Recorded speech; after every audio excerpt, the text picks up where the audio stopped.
Así la crónica de un proceso que aquí le estuvimos mostrando en Milenio Televisión. Estuvimos hasta las 4:30 de la mañana del sábado viendo cómo se iban cambiando los números, cómo iban cambiando los nombres. Y realmente lo que vimos ahí al final, Clara Brugada siendo designada, siendo electa la candidata o la aspirante a la jefatura de gobierno capitalino, eso lo supimos hasta los últimos 30 segundos prácticamente cuando Mario Delgado suspendió a todos.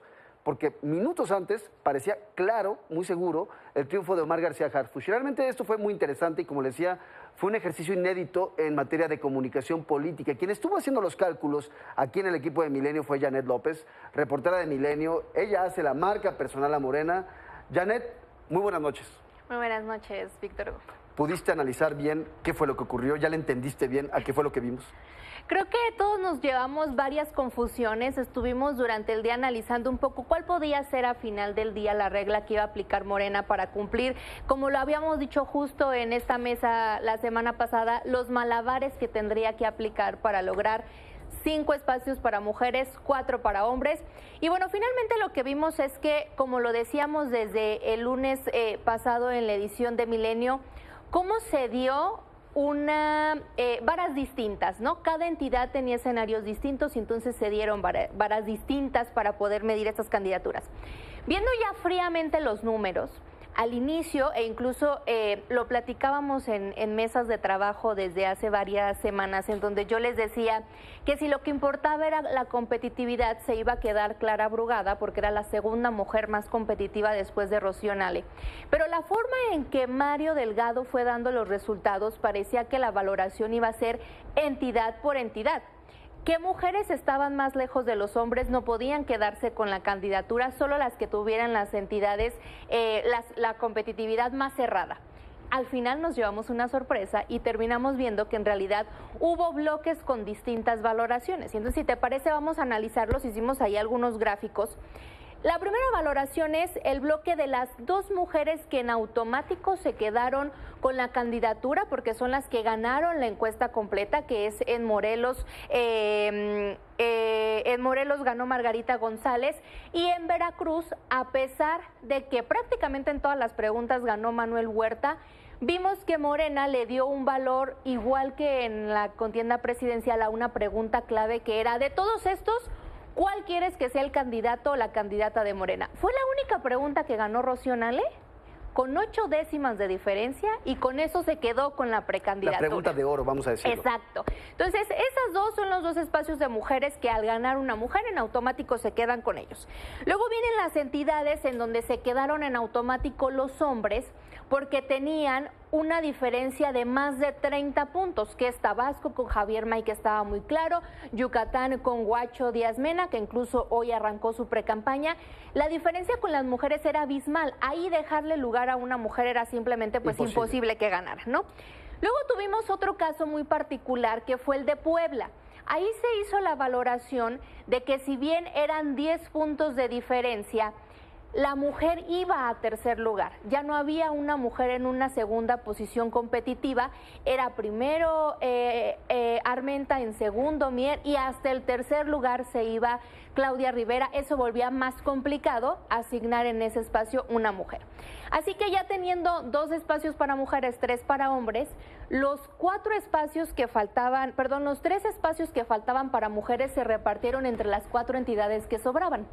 ¿Qué fue lo que hizo Morena aquí? Algo que nosotros no veíamos venir, porque en la lógica de las entidades anteriores era justo cuáles mujeres no están tan lejos de los hombres que ya ganaron y tienen el mismo nivel de competitividad. Lo que hizo Morena fue poner un quién es quién en la competitividad de las mujeres, y las puso a competir entre ellas. Entonces puso, dejando de lado los hombres, cuál mujer era más competitiva, a pesar de que no era comparable. No es la misma competitividad que va a tener Clara Brugada, que compitió frente a 3 personas, que Sacil de León, que compitió contra 8. El pastel no se divide igual, ¿no? Eso es lo que hace que parezca un poco injusto. Pero al ver los porcentajes, es por eso que Clara Brugada se queda con este lugar, se queda Alma Alcaraz en Guanajuato y se queda Claudia Delgadillo en Jalisco, y brinca, gracias a eso, en Chiapas, Eduardo Ramírez, porque es pues la que sobraba Entonces, a pesar de que Sacil tiene solo una diferencia de 1% con Eduardo Ramírez y Clara Brugada tiene una diferencia de 15% con Omar García Harfuch, ese quién es quién que puso Morena fue el que determinó sorpresivamente quiénes se quedaban y quiénes salían. Y la parte interesante de todo esto es que estábamos siguiendo la transmisión de Mario Delgado en ese momento, en la que estaba dando a conocer los resultados. No se asomaba este criterio por ninguna parte, nadie lo tenía presente. Incluso nosotros estábamos haciendo nuestros cálculos en la mesa de información de Milenio, tú estabas con nosotros y decíamos, es Eduardo Ramírez quien va a resultar sacrificado. Exacto. Era él. Veíamos ya a Harfuch muy perfilado y de repente nos sorprende Mario Delgado sacando este criterio que termina llevando incluso a Clara Brugada a la victoria. Ahora, hay un tema muy importante aquí, Janet, porque, y esto que nos explicas es muy interesante porque realmente no lo teníamos todavía perfilado claramente de dónde salió esta decisión de último minuto. Quiero insistir en eso, quiero insistir en que fue sorpresiva. Pero también hay un punto muy importante que es el de las fracturas, el de las fisuras, como les llamaba Armando Martínez hace unos instantes. Los mini Marcelos, como lo hemos platicado nosotros fuera del aire, este fenómeno de una posible salida de un candidato o candidata de manera intempestiva porque no se quedó. La verdad, aunque fueron algunos personajes muy menores, como el papá de Checo Pérez, que se fue y renunció y luego dice que no renunció, parece que lo están transitando bien, parece que no está viendo ese escenario de ruptura al interior de Morena. Pareciera que por primera vez Mario Delgado atendía a esta alerta. Yo se lo pregunté varias veces en conferencia, ¿cómo le vas a hacer para que no haya un mini Marcelo u otro Mejía Verdeja como el caso de Coahuila? Y él dijo, ese es nuestro principal reto, no hay más Mejías Verdeja. Parece que lo operaron muy bien. Digamos, el pataleo de mayor peso que veíamos el viernes era el de Nacho Mier, porque él sí tiene estructura. Sí. Vamos, él fue el candidato respaldado por la estructura morenista. Recordemos que Alejandro Armenta lo metió el Comité Ejecutivo Nacional. Él no tuvo respaldo de la estructura. Entonces, eso sí hacía tambalear a Morena el hecho de, si no dejamos contento a Nacho Mier, además, los puso a temblar porque pospuso su decisión 2 días, lo definió hasta hoy.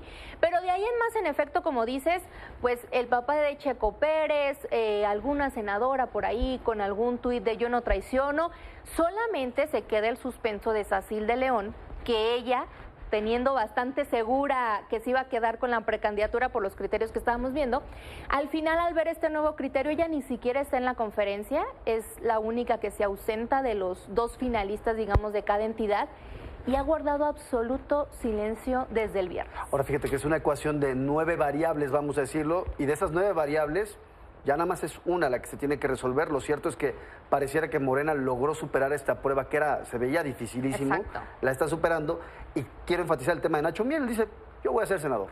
Se acabó, no tengo problema. Muy interesante. Janet López Ponce, gracias por el análisis. Buenas noches. Buenas noches.